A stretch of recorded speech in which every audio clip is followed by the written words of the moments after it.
Hola a todos y bienvenidos. Es un placer tenerlos aquí en un canal dedicado a curiosidades, lore profundo y análisis reflexivos del Señor de los Anillos. En el vídeo de hoy exploraremos un tema fascinante: los seres más poderosos de todo el universo de Tolkien, yendo mucho más allá de los nombres evidentes que la mayoría de las listas suele repetir. Este será un análisis de estilo documental, enfocado en comprender el poder en todas sus formas. No solo la fuerza bruta, sino también la influencia, la voluntad, la autoridad espiritual y la capacidad de moldear el destino del mundo. A lo largo del vídeo hablaremos de personajes como Manwë, Ulmo, Aule, Melian, Feanor y otros cuya fuerza definió eras enteras de la Tierra Media. Si disfrutas este tipo de contenido profundo y con enfoque documental, considera dar like al vídeo y suscribirte. El canal aún es muy pequeño, y tu apoyo realmente marca la diferencia. Dicho esto, comencemos nuestro viaje hacia los niveles más altos de poder jamás vistos en el Legendarium de Tolkien. Manwë se alza en la cúspide misma del poder dentro de Arda, solo superado por el propio Eru Ilúvatar. Entre los Valar, fue elegido como su rey no por la fuerza ni por la ambición, sino por su armonía con la música de los Ainur y por una comprensión profunda de la voluntad de Eru. Desde el principio, Manwë fue quien estuvo más cercano en pensamiento al único, y por esa razón se convirtió en el principal guardián y administrador del mundo una vez que éste fue traído a la existencia. Como señor de los vientos y de los aires de Arda, el poder de Manwë no es meramente elemental, sino profundamente simbólico. Gobierna los cielos, las nubes y los movimientos del aire, así como a todas las criaturas que habitan por encima de la tierra, en especial las grandes águilas. A través de ellas, Manwë percibe los acontecimientos a enormes distancias, lo que le otorga una conciencia sin igual entre los Valar. Su visión va más allá de lo físico. Comprende las intenciones, el peso moral y el desarrollo del designio del mundo con una claridad excepcional. A diferencia de Morgoth, cuyo poder se fundamentaba en la dominación y la corrupción, la fortaleza de Manwë reside en una autoridad equilibrada por la moderación. No busca controlar Arda mediante la fuerza bruta, sino preservar su orden de acuerdo con el designio de Eru. Esta contención suele confundirse con pasividad, sin embargo, es precisamente este autocontrol lo que define su grandeza. Manwë posee la capacidad de desatar un poder destructivo inmenso, pero solo actúa cuando la intervención se alinea con la armonía mayor del mundo. Durante las guerras contra Morgoth, el papel de Manwë fue decisivo. Comandó las huestes de Valinor, Disa-Ein o con acento agudo a Eonwë como su heraldo y, en última instancia, autorizó la Guerra de la Cólera, un acontecimiento tan cataclísmico que transformó las propias tierras de la Tierra Media. Incluso entonces, Manwë no descendió al mundo como un conquistador. Su autoridad se ejerció mediante el mando, el juicio y la organización de poderes mayores que los ejércitos. En el universo de Tolkien, la verdadera supremacía no se mide únicamente por la destrucción. Manwë representa la forma más elevada de poder dentro de la creación: gobierno sin tiranía, fuerza sin crueldad y autoridad guiada por la sabiduría.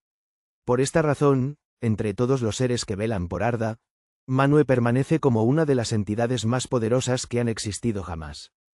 Ulmo es uno de los poderes más enigmáticos y formidables de todo el Legendarium de Tolkien, un Vala cuya influencia fluye por Arda de manera tan incesante como las aguas que gobierna. A diferencia de la mayoría de los Valar, Ulmo nunca se retiró del mundo tras su conformación. Desde las profundidades de los océanos, los ríos y las fuentes ocultas, permaneció siempre presente, observando, guiando e interviniendo de formas sutiles pero decisivas a lo largo de la extensa historia de la Tierra Media. Como señor de las aguas, el dominio de Ulmo es vasto más allá de toda medida. Casi cada rincón de Arda es tocado por el agua de alguna forma, y a través de ella la conciencia de Ulmo se extiende por todo el mundo. No gobierna desde tronos ni consejos, sino que habla a través de los sonidos del mar, el movimiento de las olas y el fluir de los ríos. Sus mensajes suelen manifestarse como visiones o llamados interiores, llegando a los corazones de elfos y hombres cuando la guía es más necesaria. Esta presencia constante convierte a Ulmo en el más activamente implicado entre los Valar, especialmente en épocas en las que otros eligieron la distancia o la contención. El poder de Ulmo no se define por la conquista, sino por la resistencia y la inevitabilidad. El agua modela el mundo de manera paciente pero irresistible, desgastando montañas, excavando valles y alterando el destino de las tierras a lo largo de las eras. De este modo, Ulmo encarna una forma de poder silenciosa, persistente y absoluta. Sus intervenciones pueden parecer indirectas, pero una y otra vez cambian el curso de la historia, a menudo en momentos en los que la esperanza parece casi extinguida. A lo largo de la Primera Edad, Ulmo actuó como un guardián invisible de los elfos en la Tierra Media. Advirtió a Turgon para que construyera Gondolin, guió a Tuor hasta sus puertas ocultas y nunca abandonó por completo a los Noldor a pesar de su rebelión. Incluso cuando los Valar se apartaron, Ulmo continuó actuando movido por la compasión hacia los hijos de Ilúvatar, demostrando un compromiso moral profundo y pocas veces igualado entre sus semejantes. La resistencia de Ulmo frente a Morgoth resalta aún más su fortaleza. Mientras Morgoth corrompía la sustancia del mundo, Ulmo permaneció incontaminado, preservando la pureza de las aguas pese a la expansión de la oscuridad. En el universo de Tolkien, Ulmo representa el poder a través de la presencia más que de la dominación. Un guardián que nunca se retira por completo y cuya influencia moldea silenciosamente el destino mismo de Arda. Aule es el gran artesano de Arda, un Vala cuyo poder no reside en la dominación ni en el mando, sino en la creación, el conocimiento y el dominio sobre la propia sustancia del mundo. Desde los primeros días de la existencia, Aule comprendió la naturaleza física de Arda con mayor profundidad que cualquier otro ser dentro de ella. La piedra, el metal, la tierra y las estructuras ocultas bajo la superficie estaban abiertas a su voluntad, convirtiéndolo en el modelador supremo de los cimientos materiales del mundo. A diferencia de los Valar, cuyo poder se manifiesta a través de la autoridad o de la fuerza elemental, la fortaleza de Aule es intelectual y constructiva. Comprende cómo se hacen las cosas porque entiende por qué existen. Las montañas se elevan, los metales se forman y los huesos del mundo perduran en gran medida porque Aule entendió su naturaleza antes de que Arda fuera completamente conformada. Este conocimiento le otorgó un potencial creativo inmenso, pero también exigió una gran contención, pues el poder de dar forma al mundo está estrechamente ligado a la tentación de dominarlo. La influencia de Aule se extiende mucho más allá de sus propias obras. Muchas de las figuras más significativas y peligrosas del Legendarium de Tolkien fueron en su momento sus discípulos. Sauron aprendió de Aule su arte, su amor por el orden y su profunda comprensión de la materia antes de caer en la oscuridad. Incluso tras su corrupción, ese conocimiento siguió siendo lo suficientemente poderoso como para amenazar a toda la Tierra Media. Sin embargo, el propio Aule nunca se inclinó hacia la tiranía, demostrando que la sabiduría no conduce inevitablemente a la corrupción. Quizá el momento más definitorio del carácter de Aule fue la creación de los enanos. Movido por la impaciencia y por un profundo amor por la creación, más que por la rebelión, los forjó en secreto, solo para someterse plenamente al juicio de Eru Ilúvatar cuando fue confrontado. Esta humildad distingue de manera contundente a Aule de Morgoth y revela que el verdadero poder en el mundo de Tolkien es inseparable de la obediencia al designio mayor. A lo largo de la historia, la presencia de Aule se siente allí donde se forjan herramientas, se levantan fortalezas y se construyen civilizaciones. Su poder no destruye mundos, sino que permite a otros moldear la historia para bien o para mal. En ello, Aule representa una de las fuerzas más profundas de Arda, el inmenso y a menudo subestimado poder de la propia creación. Tulkas es la encarnación de la fuerza bruta y la vitalidad desatada dentro del Legendarium de Tolkien. Entre los Valar, se distingue como una figura de puro poder físico, gozo en el combate y un espíritu indomable, intacto ante el miedo. Allí donde otros recurren a la sabiduría, el arte o la autoridad, Tulkas no necesita nada de eso para afirmar su supremacía. Su sola presencia basta para quebrar el terror y alterar el equilibrio de la guerra. Tulkas llegó a Arda cuando su conformación ya había comenzado, y su arribo marcó un punto de inflexión decisivo en la lucha contra Melkor. Riendo al llegar, no requirió armas, armadura ni estrategias elaboradas. Su fuerza era tan abrumadora que Melkor, en el apogeo de su poder temprano, no pudo resistirlo en un enfrentamiento directo. Obligado a huir, Melkor aprendió que existía al menos un ser en Arda al que no podía dominar ni por la fuerza ni por la astucia. Este solo hecho sitúa a Tulkas entre los seres más formidables que hayan existido jamás en el mundo. A diferencia de Melkor, cuyo poder se basaba en la dominación y la corrupción, Tulkas encarna la fuerza sin malicia. No busca gobernar, manipular ni rehacer Arda según sus propios designios. Su poder es directo, honesto y libre de engaño. Esta pureza lo vuelve singularmente eficaz contra el mal, pues no puede ser tentado, corrompido ni desviado hacia la tiranía. Tulkas también representa la dimensión moral de la fuerza en el mundo de Tolkien. Combate no por odio, sino por el gozo de la contienda y por un profundo compromiso con la defensa de Arda. La oscuridad no halla lugar en su espíritu, y el miedo no ejerce dominio sobre él. En un mundo donde el poder suele implicar un alto costo o concesiones morales, Tulkas se alza como una rara excepción. En el universo de Tolkien, el verdadero poder suele ser sutil o contenido, pero Tulkas nos recuerda que la fuerza bruta, cuando no está contaminada por la ambición, puede ser una fuerza de liberación y no de destrucción. Es fuerza sin crueldad, victoria sin orgullo y poder sin corrupción. Por estas razones, Tulkas permanece como uno de los seres más poderosos e inquebrantables que hayan caminado jamás por el mundo de Arda. Fëanor se alza como el espíritu más extraordinario y volátil jamás nacido entre los hijos de Ilúvatar. Ningún elfo, ni antes ni después de él, igualó la intensidad de su voluntad, el brillo de su mente o el fuego devorador que ardía en su alma. Desde el momento de su nacimiento, Fëanor estuvo marcado por un poder interior tan grande que moldeó no solo su propio destino, sino también el de toda la Primera Edad. Su mayor logro, la forja de los Silmarils, por sí solo asegura su lugar entre los seres más poderosos del universo de Tolkien. Estas joyas capturaron la luz incontaminada de los dos árboles de Valinor, una hazaña tan profunda que ni siquiera los Valar pudieron reproducirla. Los Silmarils no eran meros objetos de belleza o artesanía, eran recipientes de luz divina, ligados de forma permanente al espíritu de Fëanor. Su pérdida lo menguó, y su existencia garantizó que su voluntad resonara a lo largo de la historia mucho después de su muerte. El poder de Fëanor no era físico en el sentido tradicional. Residía en la creación, el intelecto y una fuerza de personalidad indomable. Sus palabras podían mover ejércitos, quebrar lealtades e incendiar la rebelión. Con un solo discurso, convenció a los Noldor de desafiar a los propios Valar y abandonar el reino bendecido. Este acto no fue impulsado por la coerción, sino por el peso absoluto de su presencia y convicción.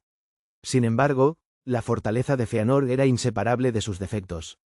Su orgullo, su posesividad y su negativa a ceder transformaron su brillantez en tragedia. Su juramento ató no solo a él mismo, sino también a sus hijos y a innumerables inocentes a un camino de derramamiento de sangre y dolor, demostrando que el poder del espíritu puede ser tan destructivo como cualquier arma. En la batalla, Fëanor fue feroz e intrépido, haciendo retroceder a las huestes de Morgoth en su primer enfrentamiento en la Tierra Media. Pero su mayor fortaleza fue también su perdición. Su negativa a retirarse o a moderar su fuego lo condujo a la muerte, consumido por la misma intensidad que lo definía. Fëanor encarna una de las verdades más profundas de Tolkien, que un poder inmenso, cuando no está gobernado por la humildad y la sabiduría, puede remodelar el mundo y arruinarlo con la misma plenitud. Eonwë se alza como el más poderoso de los Maiar en el arte de la guerra, un ser cuyo poder tiende un puente entre la autoridad divina y una destreza marcial sin igual. Como heraldo y portaestandarte de Manwë, Eonwë no se limita a transmitir mensajes, actúa como una extensión viva de la voluntad del rey de los Valar. Cuando habla o da órdenes, lo hace con una autoridad derivada directamente del poder más elevado de Arda, solo por debajo del propio Eru Ilúvatar. A diferencia de muchos Maiar cuya fuerza es sutil o espiritual, el poder de Eonwë se expresa abiertamente a través de la guerra. Se le describe como inigualable en el uso de las armas, y no se dice que ningún otro Maya lo supere en combate. Esta distinción por sí sola lo sitúa por encima de figuras como Sauron, Gandalf y Saruman en términos de pura capacidad marcial. Allí donde otros recurren a la astucia, la hechicería o la influencia, Eonwë encarna la fuerza disciplinada llevada a su forma más elevada. Durante la Guerra de la Cólera, Eonwë comandó la hueste de Valinor, liderando un ejército de Valar, Maiar y elfos contra todo el poder de Morgoth. El conflicto fue tan devastador que remodeló las propias tierras de la Tierra Media, quebrando continentes y sepultando regiones enteras bajo el mar. En el centro de este cataclismo se alzaba Eonwë, no como un conquistador en busca de dominio, sino como el ejecutor de un juicio largamente postergado. Cuando Morgoth fue finalmente derrocado, fue Eonwë quien tomó custodia de los Silmarils y pronunció juicio sobre aquellos ligados por el juramento de Fëanor. Su autoridad en ese momento fue absoluta, pero contenida. A pesar de poseer la fuerza necesaria para dominar o gobernar, Eonwë nunca buscó el poder personal. Actuó únicamente de acuerdo con un mandato superior, imponiendo justicia en lugar de ambición. Esta contención define a Eonwë tanto como su fuerza. Es poder guiado por la obediencia, fuerza templada por la sabiduría y victoria no mancillada por la corrupción. En un mundo donde muchos grandes seres cayeron por el orgullo o el deseo de control, Eonwë permaneció inquebrantable en su propósito. Entre todos los seres que empuñan armas en Arda, Eonwë no tiene rival. Su presencia marca el punto en el que la voluntad divina se convierte en acción decisiva, lo que lo convierte en una de las figuras más formidables de todo el Legendarium de Tolkien. Glorfindel es uno de los ejemplos más claros en el Legendarium de Tolkien de un ser cuyo poder trasciende la forma física. Aunque aparece como un señor élfico de gran habilidad y noble presencia, Glorfindel es mucho más que un guerrero de la Tierra Media. Es una figura que caminó por el Reino Bendecido, cayó en batalla contra un Balrog y regresó transformado, portando una autoridad espiritual que muy pocos entre los hijos de Ilúvatar llegaron a alcanzar.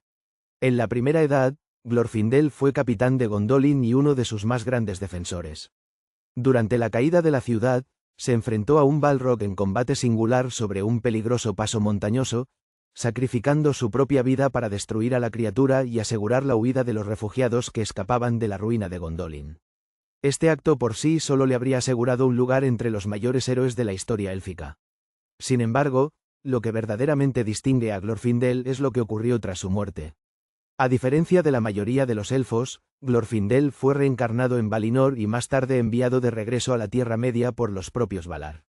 Cuando regresó, ya no era simplemente un elfo de gran linaje y destreza marcial.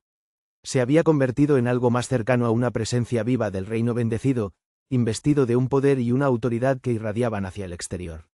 Esta transformación se hace más evidente en la reacción de los servidores de la oscuridad que se cruzan en su camino.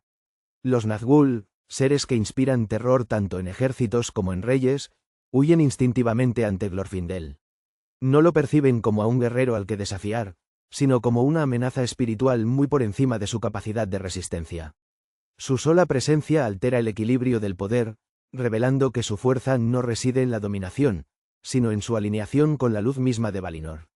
Glorfindel no busca el liderazgo mediante el mando ni gobernar a través del miedo. Su poder es silencioso, contenido y profundamente arraigado en lo que representa más que en lo que hace. En el mundo de Tolkien, donde la resurrección es rara y la transformación aún más, Glorfindel se alza como prueba de que el verdadero poder no es solo la capacidad de luchar y vencer, sino la facultad de regresar cambiado, portando la autoridad de la luz ante la cual la oscuridad no puede sostenerse. Thingol, también conocido como el Uthingol, no fue el ser más abiertamente poderoso del Legendarium de Tolkien. Sin embargo, su autoridad y su influencia lo sitúan entre las figuras más formidables de la Primera Edad. Su poder no procedía de una magia abrumadora ni de una fuerza inigualable en la batalla, sino de la realeza, la presencia espiritual y un destino profundamente entrelazado con el propio Sino de Beleriand. Como rey de Doriath, Thingol gobernó uno de los reinos más duraderos y protegidos jamás establecidos en la Tierra Media. Su autoridad era antigua, arraigada en su despertar junto a Cuivienen y fortalecida por su larga estancia en Valinor, donde contempló la luz de Aman. Pocos entre los elfos podían reclamar una experiencia tan vasta, habiendo conocido tanto el Reino Bendecido como las tierras salvajes de la Tierra Media en sus días más tempranos. La mayor fuente de poder de Thingol surgió de su unión con Melian, una maya de inmensa fortaleza espiritual. Juntos establecieron el Cinturón de Melian, una barrera de encantamiento tan poderosa que desafió al propio Morgoth. Ejércitos enteros fueron desviados, los caminos se retorcieron y los enemigos vagaron perdidos o aterrados, incapaces de traspasar las fronteras de Doriath sin permiso. Esta protección no era meramente defensiva, sino una afirmación de autoridad sobre la tierra misma. En el plano político y simbólico, Thingol se alzó como uno de los mayores obstáculos para Morgoth en Beleriand. Mientras otros reinos élficos cayeron por el orgullo, la guerra abierta o la ambición imprudente, Doriath perduró. El juicio de Thingol, a menudo severo e inflexible, preservó a su pueblo cuando estrategias más agresivas condujeron a otros a la ruina. Su negativa a inclinarse, someterse o dejarse arrastrar a guerras de desesperación permitió que su reino sobreviviera mucho más tiempo que la mayoría. Sin embargo, el poder de Thingol era inseparable del orgullo y la tragedia. Su posesividad sobre el Silmaril llevado a Doriath puso en marcha la cadena de acontecimientos que finalmente conduciría a su caída. En el mundo de Tolkien, la autoridad sin humildad acarrea graves consecuencias, y el destino de Thingol refleja esta verdad. Thingol representa una forma de poder definida por la soberanía, la resistencia y el legado. No conquistó vastas tierras ni comandó fuerzas divinas de manera directa, pero en una edad consumida por la guerra y la ruina, gobernó un reino al que la oscuridad no pudo tocar durante siglos. Solo en esa perdurabilidad, su fuerza fue extraordinaria. Melian es uno de los seres más silenciosamente formidables de todo el leyendarium de Tolkien, una maya cuyo poder no se expresa mediante la conquista ni el espectáculo, sino a través de la presencia, la sabiduría y una protección duradera. Mucho antes de que las grandes guerras de Beleriand transformaran el mundo, Melian entró en Arda junto a los Valar en sus inicios. A diferencia de muchos de los suyos, eligió morar entre los hijos de Ilúvatar, vinculando su destino a la Tierra Media de una manera profundamente personal y sin precedentes. Su unión con Thingol, rey de Doriath, fue mucho más que un matrimonio por amor. Representó una fusión excepcional entre la realeza élfica y el poder divino. A través de Melian, Doriath se convirtió en algo completamente único. Un reino gobernado por un elfo, pero protegido por la voluntad y la autoridad de una maya. La expresión más clara de este poder fue el cinturón de Melian, una barrera de encantamiento tan poderosa que desafió al propio Morgoth. Ejércitos enteros fueron desviados, los caminos se torcieron o desaparecieron, y los enemigos vagaron perdidos o aterrados, incapaces de entrar en la tierra sin su consentimiento. La fortaleza de Melian se extendía mucho más allá de la defensa. Poseía una profunda capacidad de previsión y una comprensión aguda del destino, percibiendo a menudo las consecuencias mucho antes que otros. Su consejo fue siempre sabio, mesurado y compasivo, aunque no siempre escuchado. Muchas de las tragedias de la Primera Edad podrían haberse atenuado si sus advertencias hubieran sido seguidas plenamente. Esta lucidez refleja un poder espiritual profundo, arraigado en la armonía con el designio mayor de Arda más que en la dominación sobre él. A diferencia de Maiar corrompidos como Sauron, Melian permaneció intacta frente a la ambición o el deseo de gobernar. Su poder estaba equilibrado por la contención, la empatía y la claridad moral. Dentro de los límites de Doriath, la sombra de Morgoth fue contenida durante generaciones, un testimonio silencioso de la naturaleza absoluta de su protección. Cuando Thingol fue asesinado, el tiempo de Melian en la Tierra Media llegó a su fin. Con su partida, el cinturón cayó y Doriath quedó expuesto, revelando cuán completa había sido su tutela. En el universo de Tolkien, Melian se alza como un recordatorio profundo de que algunos de los mayores poderes jamás ejercidos en Arda no se utilizaron para conquistar o destruir, sino para preservar, proteger y guiar a través de la sabiduría y el amor.